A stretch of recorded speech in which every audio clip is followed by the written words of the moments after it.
الحمد لله رب العالمين،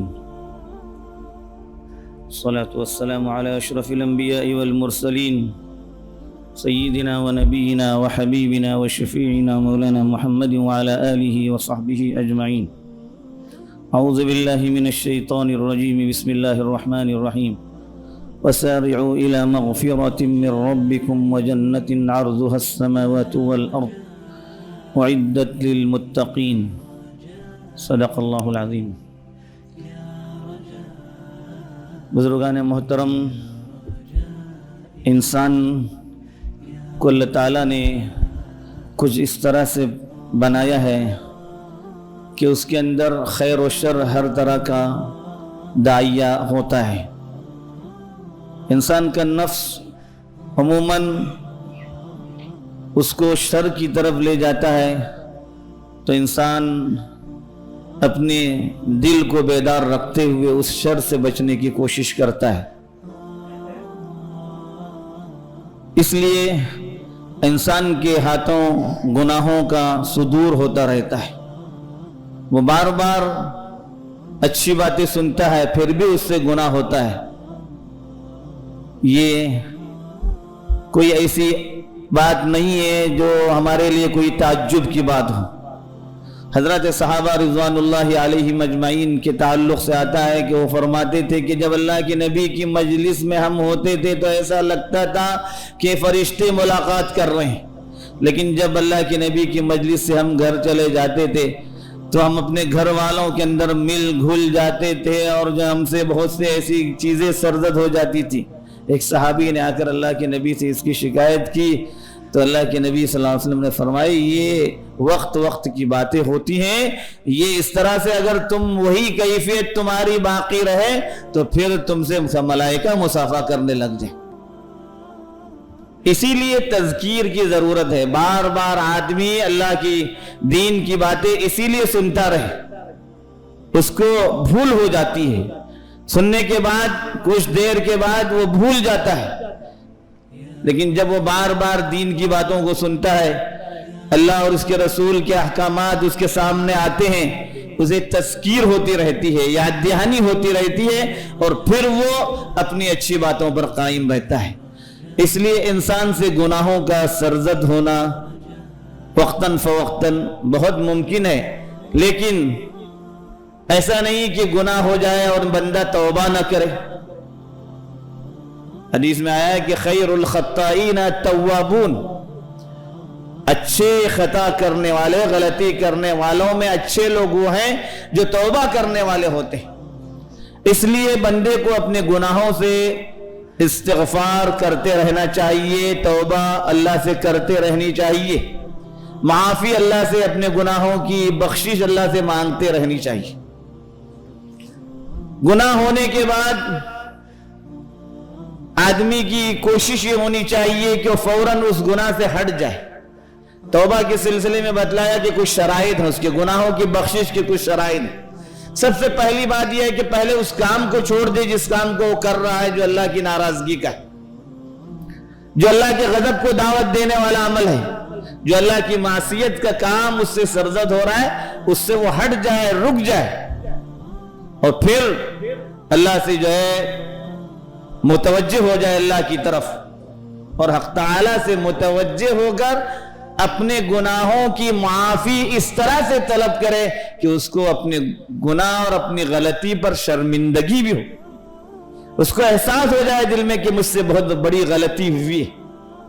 پھر وہ غلطی اور شرمندگی کو محسوس کرتے ہوئے دل میں یہ عزم و ارادہ کر لے، پختہ ارادہ کر لے کہ دوبارہ یہ کام میں نہیں کروں گا. جب ان شرائط کے ساتھ بندہ اللہ کے سامنے ہاتھ پھیلاتا ہے، اللہ تعالیٰ بندے کے گناہوں کو معاف فرماتے ہیں. ان اللہ یبسط یدہ باللیل لیتوب مسیء النہار، حدیث میں آتا ہے کہ اللہ تعالیٰ